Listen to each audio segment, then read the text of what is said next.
Kelvin Johnson's mother remembers the knock at the door. It's a scene that plays out over and over in her mind, especially at night. That moment changed everything. There is a numbness that takes over for survivors of murder as they wait for detectives to find out who killed their loved one and why.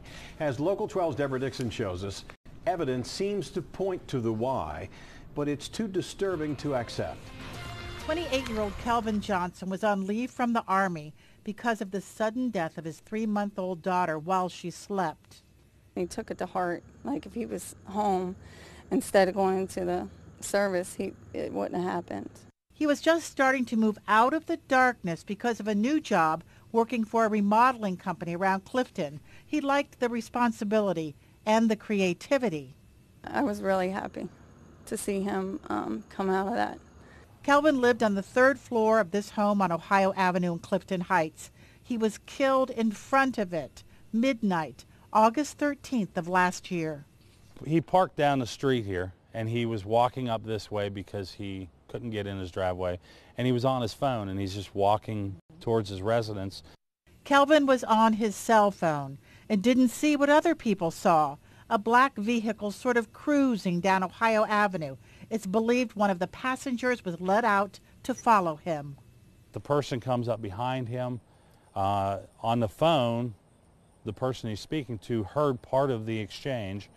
The phone disconnects when it falls to the ground. He ends up getting shot. Kelvin was found lying on the sidewalk, his wallet still in his pocket, his cell phone gone.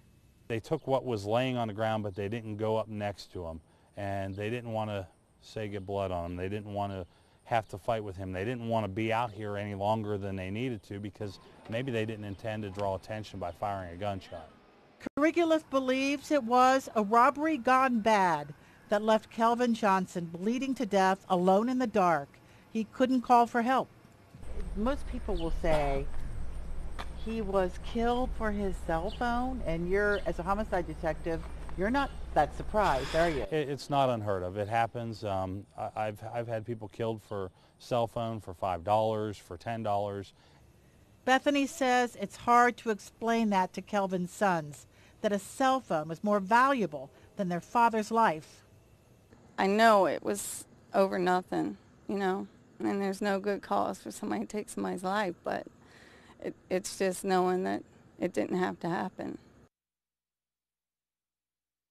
After that shot was fired, an eyewitness saw that black vehicle pull out of this parking lot, pull out, park across the street near Kelvin's body. Then a young black man believed to be the shooter got in the back seat. To detectives, that means there were a few other people in the car, a couple in the front, maybe someone else in the back with him. And to detectives, that means there could be several people who didn't sign up for murder that night, but who may sign up for the enhanced reward that Crime Stoppers is offering. And for the family, and they're just stuck.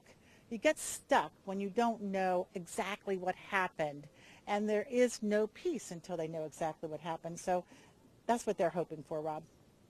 Well, maybe somebody will call. I'll have that number in just a moment. But what worries me is I see these young people around the university. They all have their cell phone. They're all talking. And I think they feel safer talking to somebody because they think if something happens, someone will know. But the reality is you don't know what's going on around you.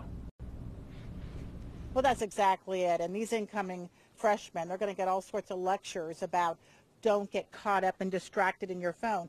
He was talking to someone when this happened, and he didn't see the car go by. I don't know what kind of vehicle it was. Didn't see it go by. Didn't hear somebody walking behind him. He was lost in his cell phone. Now that doesn't make him responsible for what happened to him, but police believe that they thought he was a student who probably had money, which he didn't, and was walking down the street lost in his phone, and they picked him out as a victim, Rob. Good lessons here, Deb. Thanks very much.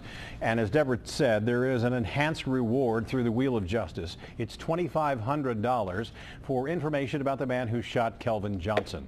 The reward is paid out through Crime Stoppers, so call 352-3040 with the information you may have. Crime Stoppers callers are identified by code numbers, not names.